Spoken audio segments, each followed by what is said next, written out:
Hello everyone, in this video I'll be showing you how to easily beat Shactuka in the First Berserker Khazan. Now, I'm doing this without the summon, but it'll make this fight a lot easier. Unfortunately, this boss is a huge health sponge. Now, the best strategy is you can actually stun lock it if you're able to parry or do the reflection attack on its attacks it'll do at you. Now, you gotta watch out because its hits are very strong. As you can see there, it took out pretty much my entire health bar with that attack there. So, you gotta play a bit more defensively and work on getting that parry timing off, because it's a very useful strategy because you can get it knocked down like this, allowing you to get the brutal attacks off where you press on the B button or the circle button on PlayStation to be able to do a ton of damage. And it makes this fight a bit easier if you're able to reflect back its attacks, because it's very slow with its attacks, but they're very well telegraphed. I'd recommend watching its hands, as that's going to be a good indicator of when it's going to attack.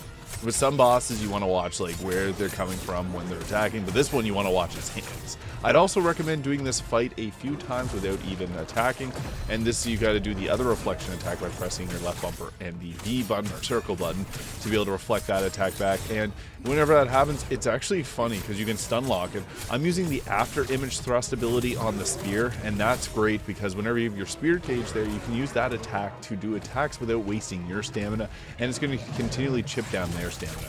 Now, some of the attacks like that one we want to dodge through. I found that to be a bit more reliable than focusing on getting the reflection attack off. But whenever he does that large hand grab there, that's when we do the reflection, because it's going to do a ton of stamina damage, which is great because then we can get those easy attacks in.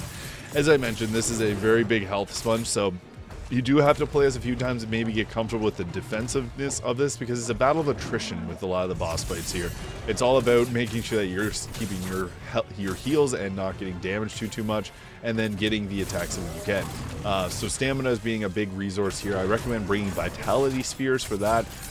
And also I started off this fight by using a lightning enhancer to bring a bit of extra lightning damage. Although you can use whatever you got readily, it doesn't have to be a lightning one. I just had a surplus of them at that moment. And the next boss, actually, you can use Earth or Lightning Enhancer, so I recommend saving those two for the next fight. But again, this fight all just comes down to continually going with reflections and then getting these attacks in whenever you do that stun lock after the reflection attack. It's just going to make this a whole lot easier. He also does this diving attack there where he lands with his head on the ground, so it can make this a whole lot easier. But doing this over and over again will end up with you taking him out. This fight will take about 4 or 5 minutes to fully complete, so it is a bit of a lengthier one. And it does require you to be perfect with your attacks, so otherwise it hits really hardly there. So just watch out. Its hand will be glowing in the later phase of this, which it does some enraged attacks, so just work on your blocking or brink guarding there, because it's going to help out a lot. But that's how to beat Shactuka in the First Berserker Khazan. The next boss is very challenging, so if you need help with that, feel free to subscribe and stay tuned to my channel. Thank you so much for watching.